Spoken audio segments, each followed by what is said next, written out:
there are going to be a million different decisions you're going to have to make on race day. And if all you think about is how things are acting towards you, and you're not thinking about how you're going to positively either react and adjust, or more importantly and more often, how you're going to choose not to react. And if you're not practicing and kind of mentally driving that thought process and that decision-making process into your brain on race day, well, guess what? When and if one of those millions of scenarios do happen on race day, you're going to have no plan.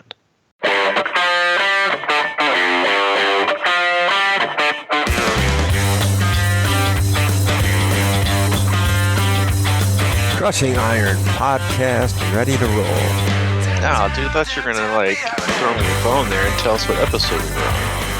Crushing Iron podcast, episode number 294. Sweet. Yeah, I was actually just going to throw out the old podcast episode, getting closer to 300. Yeah. But as strange as it sounds, we actually are, which is kind of nuts, man. We've been doing this for almost 3 years, and it has been, I think I could probably speak for both of us here. It's been the ride of a lifetime. Yeah. I could barely swim 300 meters in the pool yesterday, let alone 300 podcasts.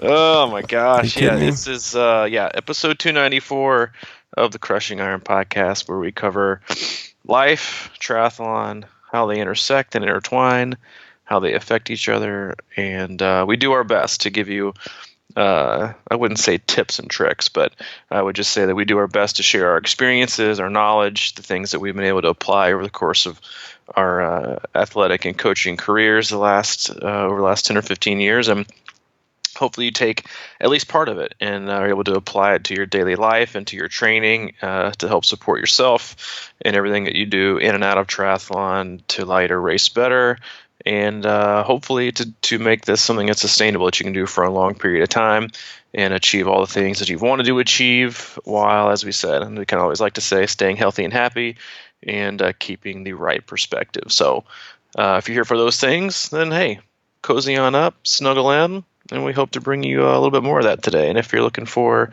the top 10 hacks from pro triathlete Timmy T, not going to happen. Yeah, it's not going to happen today. We still appreciate you giving us a shot, and we hope you stick around, and maybe you'll get something out of it anyway. Hey, before we get started, I just want to give a quick shout out to my mom and dad, if I may. Ooh. I just wanted to tell them I love them, and my mom's a big podcast listener. She's pretty consistent. She's probably one of the more consistent listeners. And Mom, if you're listening, I love you, and please pass that along to Dad because he's probably not listening. But You put me on the spot here. Sorry, dude. No. This is just something that now if I don't say the same about my mom, then I'm kind of like you can't do it now because then it's I know, forced. then it's going to seem disingenuous. We know you do. All right. Well, there you go, Mike. Further cementing the fact that he is the greatest, kindest individual on this podcast, and I'm just the not nice guy. So appreciate you reinforcing that belief in the rest of our podcast listeners. But to be fair, I love your mom too. So I know. And I've known you for a long time as well. Not nearly as long as Mike, obviously, but you're one of my favorites, and I love you too. And I hope I get to see you here in like 3 to 4 weeks in Madison. Oh yeah, I look forward to Mom just sitting out on the patio for a couple of days when I get up there. So. Is she coming to the race? Yeah, she's going to be there. Sweet. She's a big Ironman fan. She loves. Listen, I know. She was, yeah. And I'll see you in a little bit. Well, I'll be Hayden and Allie won't be there, but you're stuck with me. So I'll just say it's kind of funny, like looking back on you and I's friendship and partnership and this Crushing Iron thing, and going back to spectating your very first Ironman while I was hanging on to your mom and listening to all the questions she would ask me about, really was like, where is he? Why isn't he back yet? What's going on here? How do you think he's doing? And just how nervous she was. But it was such a fun experience. It's just fun spectating him in that way. It's exhausting, I think sometimes you forget how exhausting spectating is. And although I wasn't doing all the spectating, I was also participating. I've got I've got what has become my like traditional camp cold. I always come back from camp with like a little rundown with lack of sleep and really just kind of having to be on, for like 4 days. And I'm working out with the team when it's like cycling and running. I'm on deck when it's swimming, and then my mind is also trying to physically perform while my mind is also like making sure everybody's safe and okay and taken care of. It's always going to come back with the camp cold. But I was actually thinking about Wisconsin earlier today and just how like the next few weeks are going to be just it's the most exciting time of the year for me as a coach. It's easily the most stressful, but it's the most exciting part of the year. We've got athletes racing all over in all kinds of different distances, and you got people racing Mount Tremblant this weekend, and then you got people doing Wisconsin and Chattanooga and Louisville and so on and so forth. It's just like the culmination of like all these 6 months to a year to sometimes longer of their effort and their hard work and their determination. And I got kind of not reminded of it because kind of deal with it on a day-to-day basis. But I saw a coach post something earlier about there was an ITU race, which was kind of an Olympic test event where athletes that are racing for countries and punch their ticket to the Olympics, which is a huge deal. And he said that his athlete punched a ticket to represent the United States in Olympics in Tokyo. Wow. And he said, I remember exactly where I was pulling into my driveway, I think in like 2017 or something. And he said, Summer has such great athletic potential. I really hope I don't F it up.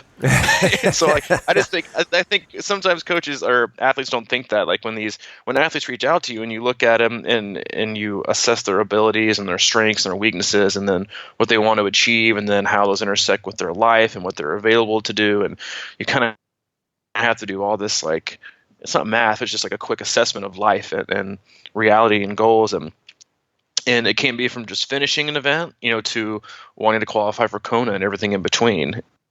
And it's no matter what you think, you're kind of thinking, all right, this can definitely happen. Just don't screw it up. Yeah. And you kind of have, and that's also kind of like how you have to look at every day and like how you look at athletes' plans and what do you think they're capable of and pushing the needle because it's such a fine line to walk. I don't want to talk about it, probably too much, but it's such a fine line to walk when you know what an athlete's capable of / you know what they want, and then on the other hand, like it's what they can currently handle, and you always have to have that walk that fine of balance between cumulative fatigue and really pushing the needle per se, and overtraining and injuring somebody. And it's a hard job. It's the most rewarding job in the world, but it's hard. It's hard to balance that, but it hopefully all comes around and makes sense on race day. It's kind of funny you bring that up because we seem to sort of align with a lot of things before we even get on this podcast and sort of the timing of our thought processes. But one of the things I wanted to talk about was because I am doing Wisconsin and it's roughly a little over 3 weeks away. And you always have goals going into this stuff and you have visions for what you can do and, that sort of grind all summer and then the pressure kind of builds and then you get in this phase where you're just like going ballistic, trying to, nail these big workouts and things like that. And, the pressure of expectation is an interesting one. And it's always kind of in the back of my mind. And in the past, I've talked about how nervous I've been up until race morning and how when I get to the race, it's almost like all that pressure just fades away on me. And I've described sort of jumping in the water as walking the plank. It's like, there's no turning back then. You're in. You can't stress about it anymore because you're in the moment. But what I wanted to talk about was yesterday I had a double run and I had a lot, running is a great time to kind of think for me. And what kind of came over me was this weird wave of race morning. I feel like I almost have it a few weeks early. Like I'm very comfortable in my skin with what I've done. Like it's the expectation of it all has kind of felt like it's starting to wash away, and I'm just going to do what I got to do, because you can, especially putting myself out there like this and or my YouTube videos or whatever, and I feel like almost in some ways that can add more pressure because a lot of people will be watching, and I'm not saying they expect me to crush it or anything like that, but to think about that as my driving force is not a healthy method, so Mm-hmm. I really have come to this point right today, and I almost feel it like it's locked in. Like I know that what I've done is what I've done, and it's enough, and it's good enough. And whatever happens that day happens that day. And I know you talk about that all the time, and I think it's interesting to think about it from, because you coach me and you lay out my plan, and as far as like the athlete's responsibility in a way is sort of to be able to come to that place without putting external or unnecessary pressure on a coach. I think there's some intelligent decisions that we have to make on our own that can only be done on our own, and you can do the best you can, but like I think it's interesting to think about how you can manage that idea of like, I just hope I don't F it up, that, you know what I mean? That feels like an extra burden that doesn't really, sit well in reality, I think. Yeah, but I think both the athlete and the coach have that thought process, and it depends on who chooses to press on and who chooses to not. And like the thought you had, it was interesting you say that, because I was texting another athlete that's doing Wisconsin, and she had this like just dynamite double run on Tuesday, where she ended up with like 25.4 miles. Jesus. Yeah, in a double run. It wasn't anything crazy, but this is a very fit athlete and in great shape. And I kind of commented, I think in her Training Peaks, and I was just like, I am totally surprised yet totally impressed. You didn't run that extra 0.6 miles to make it like even like 26, 26.2. I was kind of shocked. I said I'm super proud, but I'm just shocked. And then we kind of went through it back and forth and talked about things. And I said kind of the realization you had yesterday, I guess. But I said, right now we have all the fitness we really need. We're just trying to fine tune it a little bit. Mm-hmm. And I think that's kind of maybe. But what I was hearing you say was like, I'm here, I'm ready. Like I've got it. And so I think when you get that first inclination of like, I think it's common, like no matter what kind of fitness gains you're having, no matter how fast you are, because again, I think sometimes we think the other end of the spectrum or the opposite athlete always has always has no fear. Like the athlete who's just looking to complete it, they shouldn't be worried because, anybody can complete one as long as they get off the bike in this amount of time and it's no big deal. And then the athlete who's just looking to complete it, or maybe just do the first time and like kind of not go through the motions, but, a completion is always the biggest victory, and that's for everybody. But they look at an athlete who might be faster and say, oh, well, what do they have to worry about? But the worries are different. And the fears are different, and they can all consume you in the exact same way. They just come from a different route. And so I think kind of what I was hearing you say is like, I think athletes, again, they go through that, like, I'm not ready. I can't ever do this. I don't know how I'll be able to do it, versus I've got it. Like this is it. Like I've either got it or I'm in it. And this is kind of like you get like excited about, you finally get this excited about this machine you've built. And yeah, but that, like you said, it's right now, it's like not to, and more is a relative term, but it's about not pressing on and thinking I've got to run harder. Because a lot of times it's just kind of making it through until like, now it's like you see the daylight or see the light at the end of the tunnel, which can be the race day for you, or can be, an unloading period.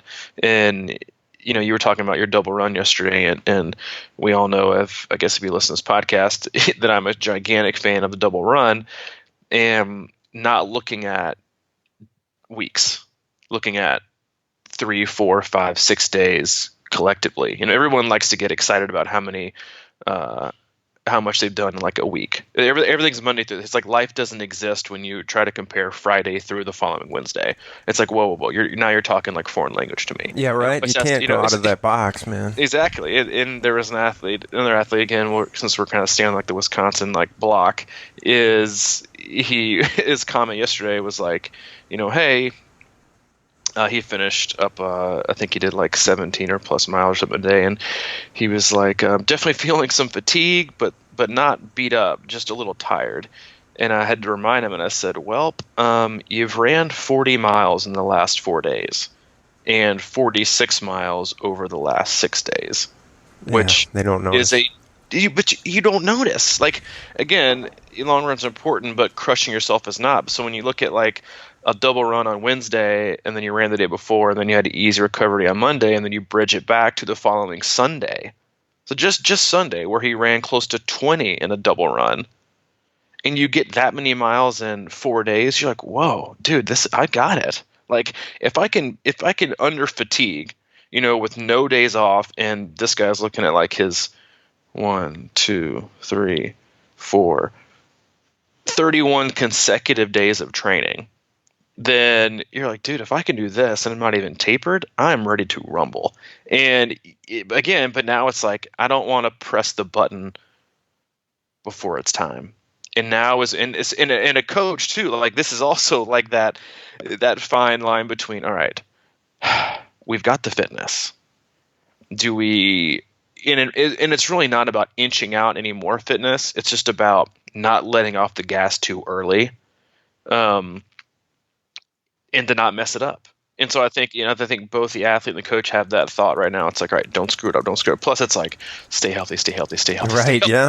You get to this point, it's just like all these like, but that's also makes it I know, I just like exciting, I guess in like a weird way as a coach, because you're trying to balance like, pushing everything in one direction, with the greatest intent, and because you want something great to happen. And at the same time, you're like, it's like the devil or the angel on both shoulders. It's like, push back, don't push back, push back, don't push back. Like, gotta get him healthy. Don't worry about it. It's fine. And it's exciting. It's stressful, but it's all fun. And I just think that's what makes this sport so great. Yeah, it's funny you mentioned. I went to my neighbor invited. He's a pretty big time drummer, and he drove by and he's like, "Hey man, you want to go to a drum clinic tonight with this guy from?" I don't know if you heard of this band called Tower of Power, but it's like they've been around like 50 years, and they're like the greatest, like funk rock band or whatever. But their drummer was putting on an exhibit. I'm like, yeah, I'm a hack drummer, so I'll go check it out. And I went over there, and we sat there. It was like I thought we were just kind of watch him play for a while. It was this long, ridiculous, like 2-hour thing. It was good, but I was sitting there, they brought out it was at a drum shop, so they put out a bunch of drum stools, and I was just sitting there, and I happened to be like right under the air conditioning duct, and, it's like 95 outside, and I was absolutely frozen in there. And we sat there for 2 hours, and I got up, and I'm like, oh my God, is that my IT band? Is that my IT band? I had a double run yesterday, and I felt absolutely perfect. And then I sat down for 2 hours, and I'm like, oh no. That's not good. That's not good. What do I got to do about that? Falling apart. Here we go. Yeah, and I use my strategy. Don't think about it. Exactly. Just don't think about it. Yeah, just don't think about it. But no, it's again. That's why I think like there was, again, you have people racing this weekend and the next like few weeks, and everyone goes through kind of like that end phase of. I think it's kind of emotional for people. Like I think getting towards, and I think that's why the taper is so, where you see like so many different emotions like fly all over the place, because it's again, we always talk about like racing is like graduation day or the wedding day or whatever you want to put it. So it's basically, if you want to consider like the wedding day, it's like it's doing all the wedding preparations, being there at the church, and now you have to sit in like the lobby or whatever for 2 weeks. Waiting to go down the aisle. Yeah. And it's like that like tension that in those thoughts and those emotions, because it's hard to see when you're in it how much fitness you're gaining. And I think what happens is once you remove that fatigue and that focus of I just got to make it through the next day, or I should focus on recovering and nailing this next workout. once those are removed and it's no longer I've got to keep pushing forward, it's like when you feel like you're sitting still, you feel like you're moving backwards. And that's what causes athletes to make really huge mistakes in their taper, and either just shutting down totally and falling into that, oh, well, I just need to take like 4 or 5 days off and my body kind of totally recover. And then they're like, I wonder why I came into the race stale, or you're taking like a 4-week taper, which is just kind of insane. It's a time to get crisp, but again, that's what makes athletes make really bad decisions, is when they're kind of left to their own devices. They're kind of left to their own thought process, which is not just like, yes, it should still be, if they're coached and they're working a training plan or whatever, it should still be about executing the plan. Mm-hmm. But what happens is now that you go from whatever it is, 14, 15, 16 more hours a week to now like 10 to 12, it's like, idle minds, let's start thinking of all the things we didn't do and all the things that we should try, and maybe I should do this. And that's when you make decisions. And again, it's really like, we've kind of joked this on a podcast a while back about business. It was like, just try not to mess it up. Yeah. Just try not to screw things up. And I think sometimes we overanalyze and overthink, and usually our actions come from anxiety, and our actions come from fear, and our actions come from uncertainty, where they should just come from intention and confidence. And then that's when people start making like, I think I'm gonna, I think I get a little more aero. I'm 2 weeks out. I think I'm gonna get a new helmet. I think I'm gonna raise my seat height a little bit, and I think I'm gonna do a little tweak to my air bars, and that'll be perfect. Now I'll be dialed in. And so you've just changed everything that you've like your geometry and your riding position that you've been like spending hours and hours on, just because you're anxious and work. That's what triathletes do. They like to tinker. That's like the fifth sport. Let's just see how much we can tinker. Move a little bit of this, and like just set it and forget it. The tapering should be the easiest thing. Like, just set it and forget it. Sleep a lot, watch some Netflix or Amazon Prime or whatever, kick back, relax, soak it all in, and start to focus on and appreciate all the hard work you've done, and mentally and emotionally rest.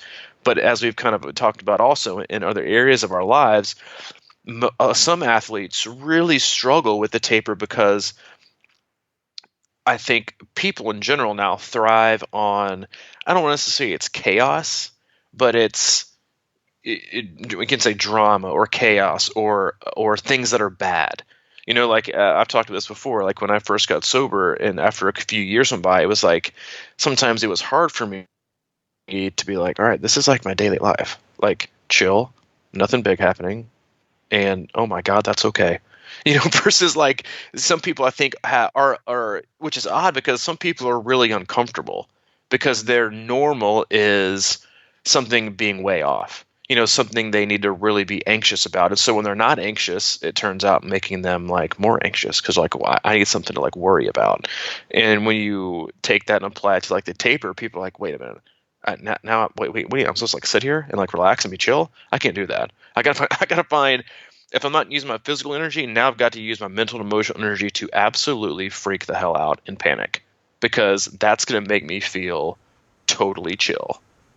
And again, that's where you start to have like massive problems. Yeah, there's a lot of things.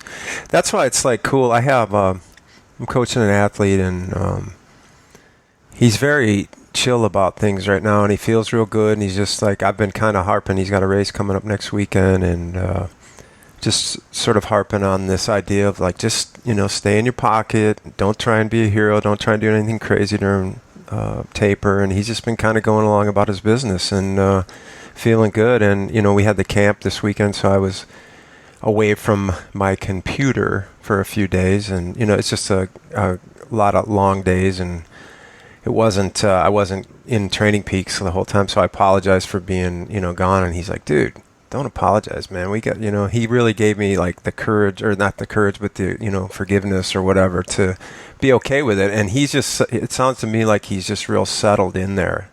And that's such a good spot, just to be like, hey, this training process is what it's all about, the process. And as you get closer into the taper, like you said, that it's so easy to get distracted or whatever, want to do more because, man, I want to do more. Like, it's like, no, you've got the presentation done. Now it's just kind of dotting, you're making sure there's no spelling errors and just tweaking the little things. But you don't have to make any major changes. We've all approved it. Everything is good. The whole company's on board. Just go ahead with it. Don't try and pull some miracle out of your hat overnight just because you had a weird dream. It's that quiet confidence that is built from a body of work rather than that kind of bravado that is usually built from a one-off. Yeah. And, it's like a guy who continuously goes out and plays, 18 holes a couple times a week and is really, really good at golf, but has never had like a hole in one, but he can shoot, under par almost every course versus the weekend warrior guy who went out and got drunk with his friends one weekend and all of a sudden mistakenly like mishit after 4 Coors Light with his Ole Miss frat kids and nailed a hole in one. Well, I'm right. Nailed college football shot. Yeah, in disguise. They got like their pink polos tucked into their pleated like navy shorts with their like fancy like sunglass strap around their neck. The bros. Yeah. And nails like a. I had a phase. Yeah, and nails a hole in one on like a par like 2.5. And all of a sudden he's like, dude, I crushed. Oh my, I got a hole in one, man. Like lives off that hole in one. And so when you look at the guy with like the body of work versus the one-off, it's like under pressure when it matters and it's time to be consistent and it's time for push to come to shove. Like, who are you going to put your money on? Like, I'm going to put the money on the guy who's putting in consistent, solid work and who's done it for weeks and weeks and weeks and weeks and weeks because, again, it's the body of work. It's totality. It's everything that you've done that's going to culminate into resting, letting your body recuperate, and then doing something for one day. So I think when you do that, your chances of a bad day are so much more slim versus, a person who's felt the need to rattle off like epic training days because the rest of their body of work is lacking. For whatever reason, could be for injury or work or travel or whatever.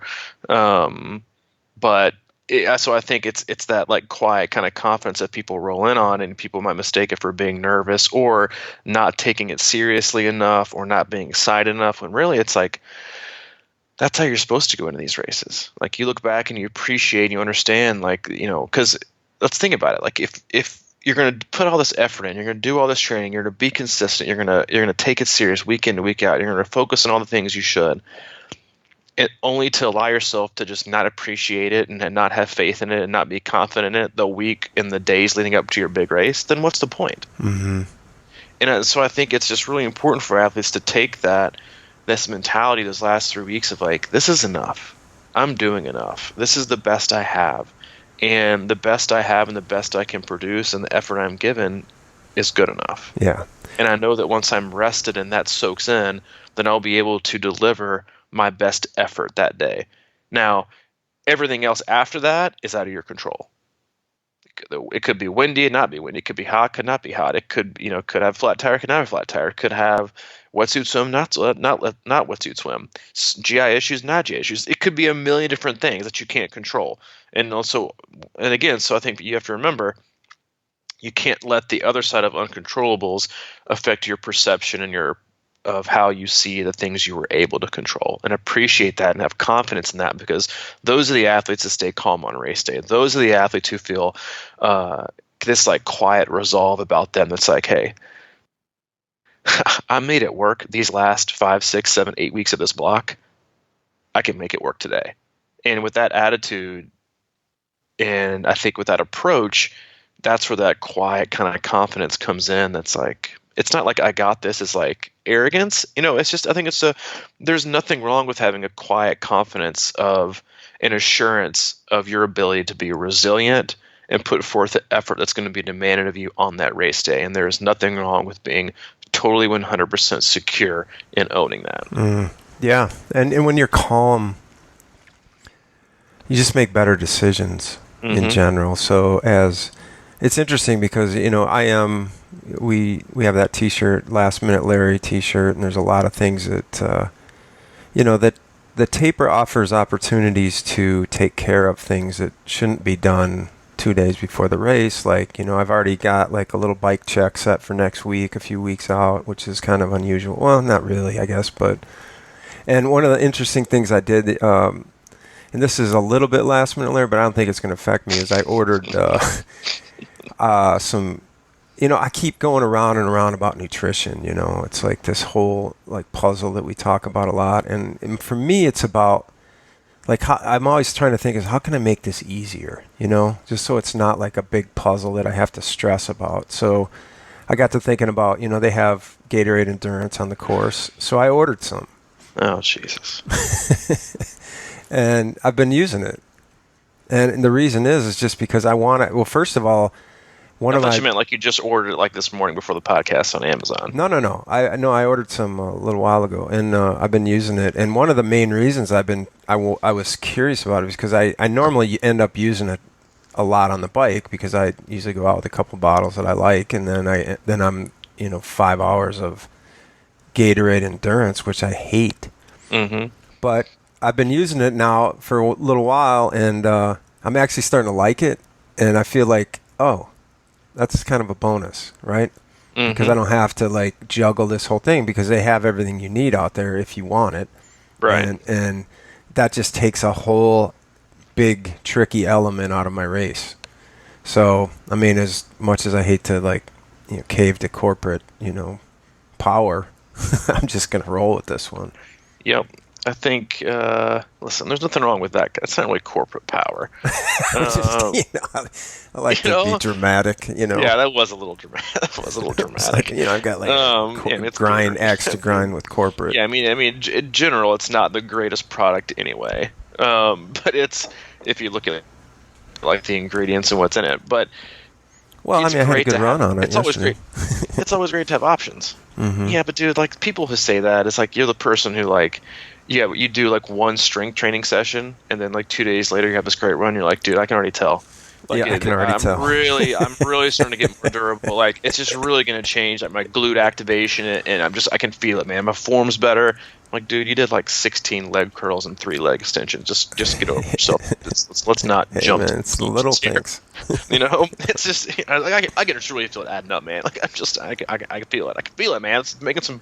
Went to yoga last week, and dude, the difference. I mean, I'm like Gumby. You can just, I'm a totally different man. Monk sitting in the woods. Exactly. Nothing bothers me now. Anyway, but no, I think that's things like that. Addressing things. It's not really addressing things, but opening yourself up to being available when it comes to opportunities is to just have that in your back pocket. So for example, an athlete might be like, for me, I'm an EFS Pro guy. I love it. I use it all the time. Never had an issue with it. I just stick to it. I'm not going to deviate. But I also know that I can handle Gatorade Endurance. That it's not going to cause me GI issues. That if push comes to shove and I eject a bottle that for some reason I can't go back and get, or like if I lose it going over the crest of a hill and then I'm all the way down the bottom before I forget, like I'm not going to go back and get that one. I generally say always go back and get it, but that's also, it's when it comes to being prepared, the first thing that has to go through your mind and like troubleshoot different scenarios is, okay, did I just pass an aid station? And if I did, and now I'm out of nutrition, how many aid stations do I have, or how many miles do I have left to the next one? And then how hot is it? And then what's the course like? Because if you just passed an aid station, you just lost RE nutrition, and you're looking at going another 15 to 16 hilly miles, which some people might be an hour with no nutrition, you better damn well go back and get it. Because now you're looking at getting so far behind, you won't be able to catch up. Or when you're going to catch up is going to be the first 6 miles of walking and drinking Coke and Gatorade and everything you can handle for 6 miles just to get calories back in you. So what you're talking about is being prepared for plan D, E, and F. Like we all have our Ironman plan. It's like plan A. Yeah, and good luck with that one. It's never going to happen. Or it might happen once, and you're like, I remember mine, and it like I'm still looking for that day again. I had an Ironman Arizona like 8 years ago. It was just like I just had the perfect day. GI issues perfect, pacing perfect, everything was perfect, and I haven't had one since. So if you think you're gonna have one, I hope you do, but more than likely you're gonna go down to a B, a C, a D, or an E, or maybe an F. And so preparing for those to make them not seem so secondary or afterthought is to do things like that. Now, I'm not saying you need to like try Gatorade Endurance tomorrow and use it for all your long rides, because those are super important. You want to nail those. But for like an easy ride during the week, hop on it. Like try something out as long as the risk to reward is low. Like on an hour-long ride, have your Gatorade Endurance. Try it out if you want to. Try a different goo. But don't try it all the way through your biggest, longest ride of the year in hot conditions to where if it does go poorly, then you just lost an opportunity. Because right now, this close to race day, it's about opportunities. It's about how many more times you have to execute the perfect plan, not just once, but 3, 4, 5, 6 times in a row to be sure that it's the right plan. And I think that, again, it's about preparing yourself for every single. It's like, on the flip side, it's like not knowing how to change your tire. Yeah, that's another great one. If you're a person who hops on the course and just isn't going to depend on on-course bike mechanics to fix your problems, then you're not prepared. You're not prepared to take care of yourself. You should be totally dependent on yourself, and that's something you need to be cognizant of. And again, I think there's so many things that can go right on race day, and there are so many things that can go wrong on race day. And it's about limiting your losses, and it's about not making mistakes. Mm-hmm. The person who makes the least amount of mistakes usually wins their day, and that's how you should approach any kind of long distance event. Mm-hmm. You bring up a good point. I think it's just being aware of what's going on out there in case you have to drink something you're not familiar with. I mean, that was kind of the crux of why I started. I usually don't have problems with that kind of stuff. I always like scratch, but I just was like, you know what, I could probably go with this, so I'm going with it. Yeah. And it just, it's fine. It feels like it's fine. It's fine. That's what I told you where I'm at, man. I feel like I'm right there, Yeah, like, you're just there. It's just fine. It is what it is, There's no need to, I realize it's taken me a while, I think, to get to this place. It's very difficult to do this for your first one. If you've got that first one coming up, it's like I totally remember that. Like if you've got 100% of a sphere in your brain, and like the 2 to 3 weeks going into Ironman, that Ironman is like that M dot is like taking up about 85% of that at least thought process. At least it's amazing, really. It's incredible. And I know that one of our whole missions, I think, is to kind of shrink that a little bit, so. When you get to this point, and I think that's the hardest thing to do, is to not do anything. And right now is that time. Not as in not do anything as in training, but not do anything different. Don't look for something different. Don't look for an extra advantage. Don't look for this. Just training-wise, just do what you've been doing and don't deviate, and don't try to get cocky, and don't try to get arrogant, and also don't try and push the needle because you're afraid you didn't do enough, because more people have gone overboard and overtrained and gotten hurt or being pushed by a fear of not enough than by doing just plenty. Because remember, training and stimulus and adaptation and getting the best out of you is not about doing more. It's about getting the best out of you with doing the least amount of work. Mm-hmm. It's not about just always adding more. It's about the least amount of work you can possibly do. And again, it depends on how much you've done. And, even like down to the taper, like we've talked about this before in terms of athletes' tapers. Like I was looking over and giving a couple athletes like a little bit of like look in advance, which I kind of like to do this late in the game, getting close to an Ironman, is that I think it's helpful for them to see their final big week and then the week after that where it's like less. Because I think it mentally allows you to think, see like, okay, this isn't the race, but this is the light at the end of the tunnel. I can do this for 10 more days. I got this. So I think it's helped them to see like that last little bit of hard work, and then the following week being a good chunk less. I think it's helpful to see. But while doing that, you look like at an athlete, or at least I'd made it this morning. I'm sure I'll get some riff from it, but he's doing like a 5.5 hour ride on like a Tuesday or a Wednesday, and I think a 2 hour something run the next day, like the week before. Not the week of, but the week before. But that's also just because we don't have like a ton of built up fatigue because of a lot of travel and other circumstances. So other athletes will be cruising with like a long ride of like 2 hours that week. But it's just, again, going back to like what I kind of said at the beginning of the podcast, it's like, don't F it up. It's like, coaches, I think around this time, you don't start to question yourself, but when you can see, it's like putting an orange in your hand. You've already peeled it and you squeeze it as hard as you can, and you feel like you've gotten everything you can out of it. Everything. And the orange is still intact and still there, but you've gotten everything that you can out of it. Your first thought is, I wonder if I can squeeze a little bit more. I wonder if I open my hands again and release it, I wonder if I can do one more time and just get a little bit more. And then you squeeze and it busts and like comes out through your fingers like silly putty, and now it's over and now it's a mess.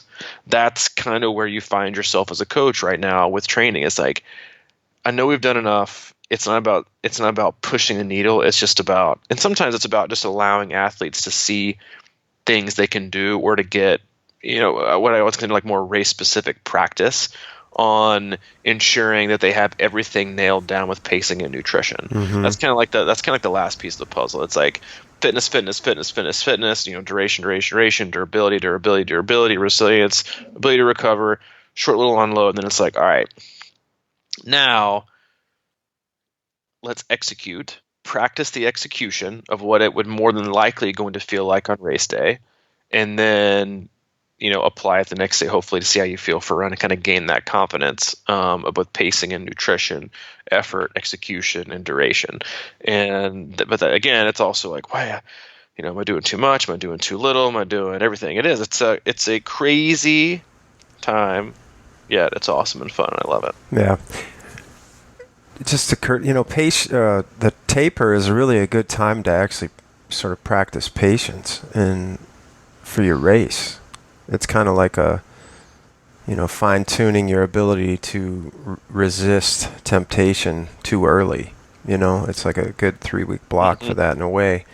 And you mentioned that analogy of, can I squeeze for just a little bit more? I mean, for me, you're patient during the taper, and then when you start squeezing is during the race. You know what I mean? It's like, hold that thought to when you really need it. Because that's like you always talk about, is like, it's one day, and it's like, sometimes you're going to have to, suck it up and go a little bit deeper maybe than you're used to.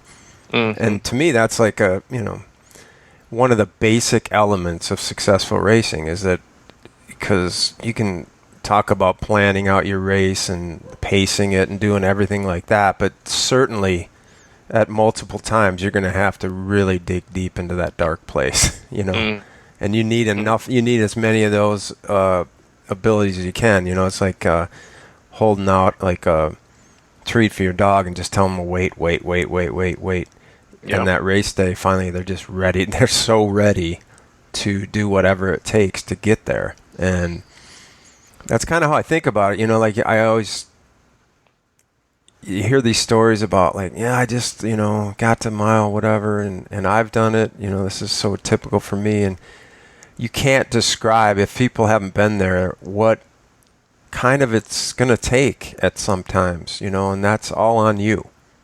That's got nothing to do with the coach. That's nothing to do with anything. It's like, do you remember some of these moments in training where you had to like fight through it early on, dog days of summer kind of thing?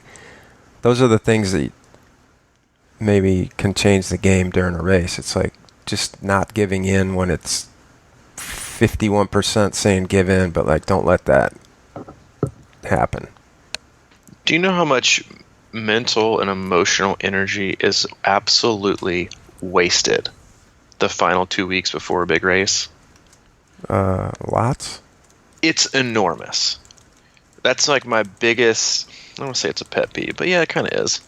That's my biggest like disagreement, I guess, with how so many athletes tend to approach their taper. It's how can I, instead of focusing on being confident and focusing on what I can control and my effort and being confident in that, it's how many different terrible, awful scenarios can I just conjure up in my brain that I'm going to have, that's going to happen on race day.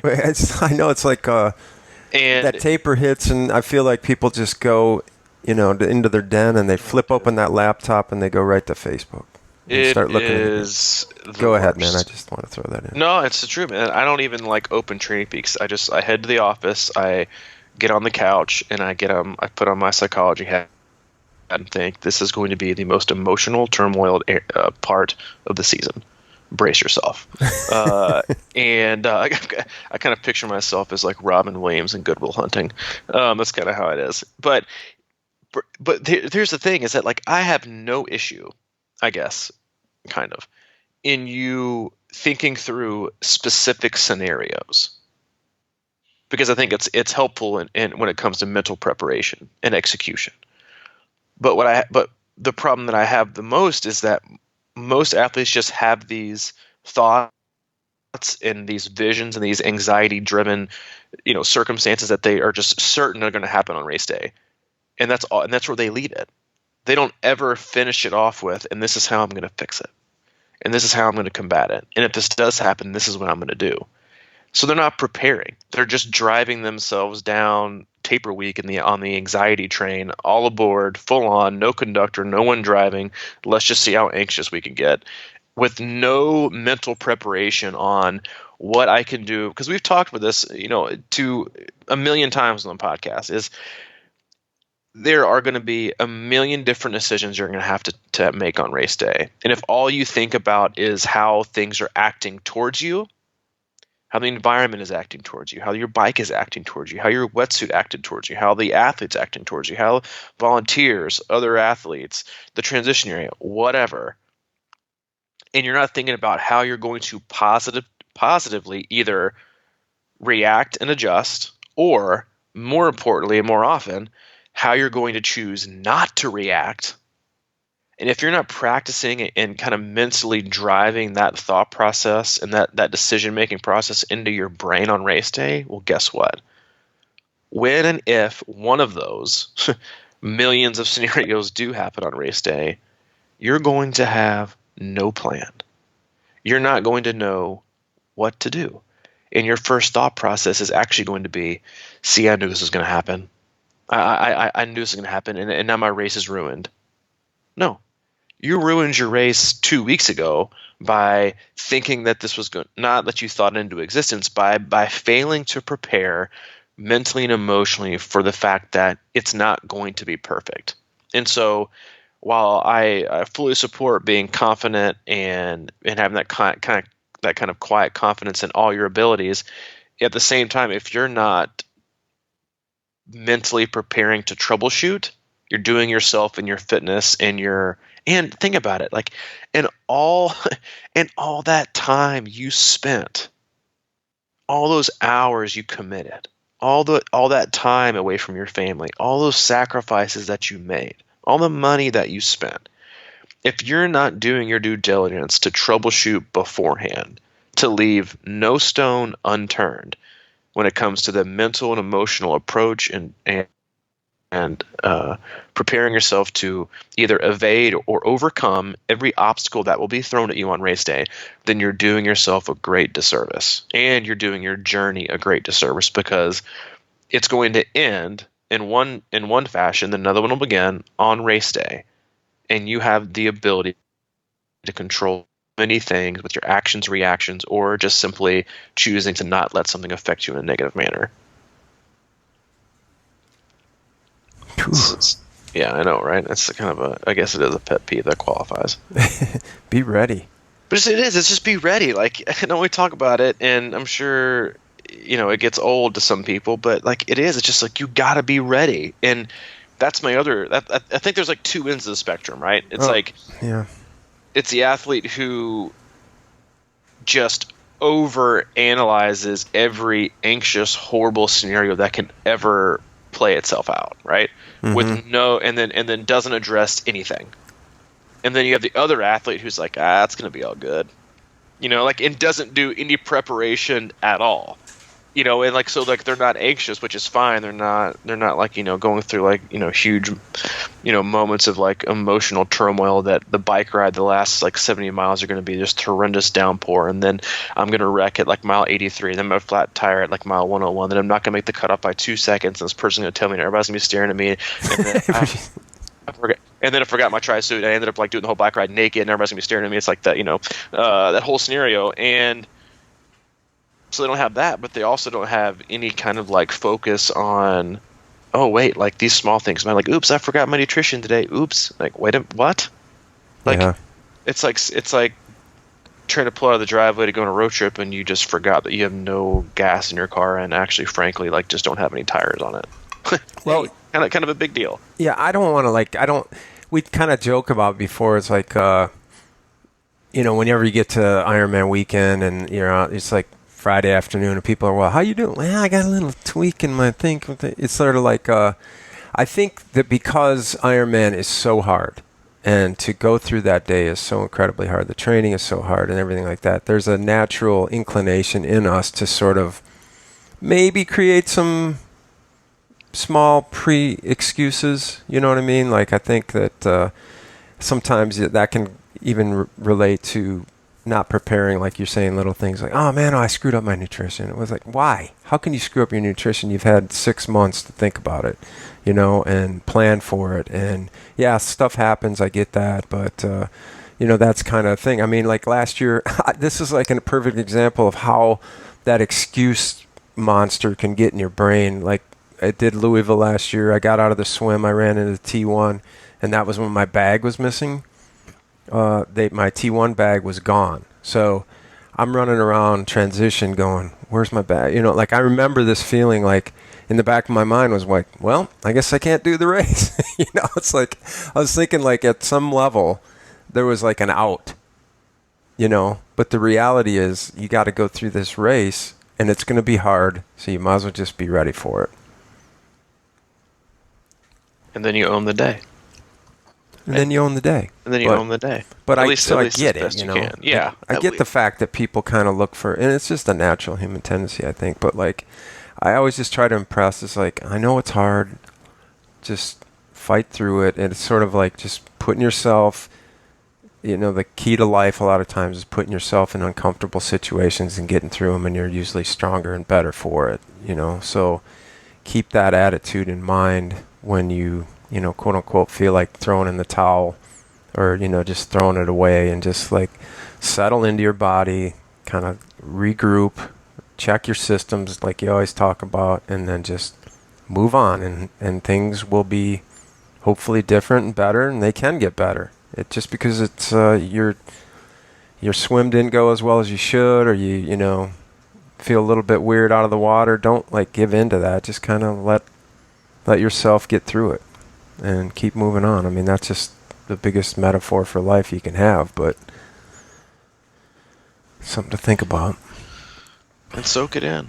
And be confident. Mm-hmm. Don't second guess. I mean, nothing wrong with making sure you got it right, but second guessing, now is the time to affirm yourself, not to second guess yourself.